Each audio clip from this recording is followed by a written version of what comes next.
महादेव शिव और देवी पार्वती का एक दूसरे के प्रति अत्यंत दृढ़ प्रेम है जो किसी भी तरह नहीं टूट सकता।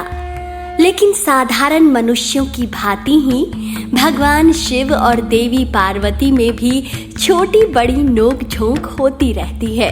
परंतु एक दिन भगवान शिव और देवी पार्वती के बीच की लड़ाई इतनी बड़ी हो गई कि भगवान शिव ने अपने प्राणों से भी प्रिय माता पार्वती को श्राप दे डाला। माता पार्वती हमेशा भगवान शिव से जन्म मृत्यु के भेद, इनके बंधनों से मुक्ति तथा अमरत्व के युक्ति के संबंध में सवाल किया करती थी और उनका वृतांत पूछा करती थी। इन सवालों के संबंध में भगवान शिव के उत्तर इतने लंबे होते थे कि इन उत्तरों के बीच बीच में माता पार्वती को नींद की झपकियां आ जाती थी। एक दिन किसी कारण भगवान शिव का स्वभाव उखड़ा हुआ था और देवी पार्वती उनके पास आकर वेदों के बारे में पूछने लगी। शिव ने जब उनसे किसी और दिन इस विषय में चर्चा करने की बात कही तो देवी पार्वती जिद करने लगी। अंत में देवी पार्वती के जिद के आगे विवश होकर भगवान शिव उन्हें वेदों का ज्ञान देने लगे। इसी बीच माता पार्वती को नींद आ गई। जब भगवान शिव की नजर माता पार्वती पर पड़ी तो वे क्रोधित हो गए तथा क्रोध में आकर उन्होंने माता पार्वती को भेलिनी का श्राप दे डाला।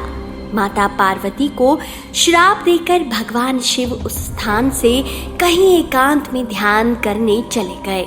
जब उनकी ध्यान साधना टूटी तो माता पार्वती की खोज करते हुए वे कैलाश पर्वत आए तथा माता पार्वती को खोजने लगे, परंतु माता पार्वती उन्हें कैलाश में कहीं नहीं मिली, क्योंकि वे भगवान शिव के श्राप के कारण भील की पुत्री के रूप में धरती पर जन्म ले चुकी थी।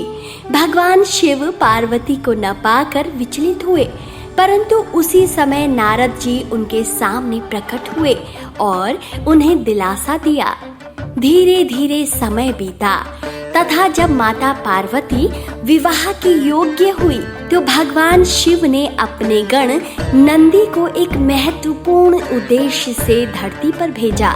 नंदी ने एक बहुत ही विशाल मछली का रूप धरा तथा उस नदी में उत्पात मचाना शुरू कर दिया, जहां भील कबीले के लोग मछलियां पकड़ते थे। माता पार्वती के पिता भील कबीले के मुखिया थे तथा उन्होंने अपनी पुत्री का विवाह उस व्यक्ति से करने का प्रस्ताव रखा जो उन्हें नदी में उत्पात मचा रही भयानक मछली से मुक्ति दिलाएगा।